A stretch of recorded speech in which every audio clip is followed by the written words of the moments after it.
नमस्कार, मीनाताई किचनमध्ये तुमचे मनपूर्वक स्वागत। माझ्या गृहिणीसाठी किचन टिप्स नंबर 1। चपाती लाटण्यापूर्वी वर्तमानपत्रे किंवा कापड पोळपाटाखाली ठेवल्यास सांडलेले पीठ पटकन गोळा करण्यास मदत होते। नंबर 2। ड्रायफ्रूट कट करण्यासाठी अगोदर 1 तास फ्रीजमध्ये ठेवा आणि नंतर कट करा, यामुळे ते पटकन कट होतात। नंबर 3। नारळ पाणी आठवड्यातून 2दा तरी पिल्यामुळे शरीरातील आळस व कमजोरी दूर होते। नंबर 4। भाज्या किंवा फळे 1-2 तास आधीपासून कापून ठेवू नये, फळं किंवा भाज्यातील न्यूट्रिशन कमी होतात। नंबर 5। मसालेदार पदार्थ जास्त तिखट पदार्थ जे लोक कमी खातात त्यांना ॲसिडिटी अपचन होत नाही।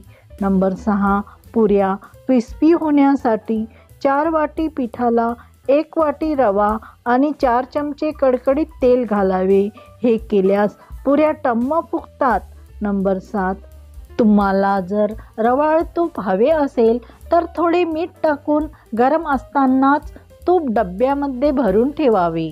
नंबर 8। वेगवेगळ्या डाळी आणि धान्य कडधान्य यांना पोरकीड लागू नये म्हणून खडे मीठ मिक्स करावे, त्यामुळे पोरकीड लागणार नाही। नंबर 9। कोणत्याही प्रकारची कोशिंबीर बनवताना मीठ आयत्या वेळी घालावे, म्हणजेच कोशिंबिरीला पाणी सुटणार नाही। नंबर 10। आमटी किंवा भाजीला लसूण ठेचून घालावा, त्यामुळे लसणाचा स्वाद आमटी भाजीमध्ये उतरतो।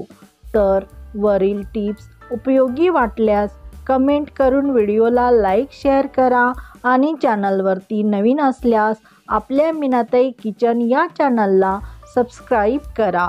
बेल आयकॉनही प्रेस करा, जेणेकरून व्हिडिओचे नोटिफिकेशन प्रथम तुम्हालाच मिळेल। धन्यवाद।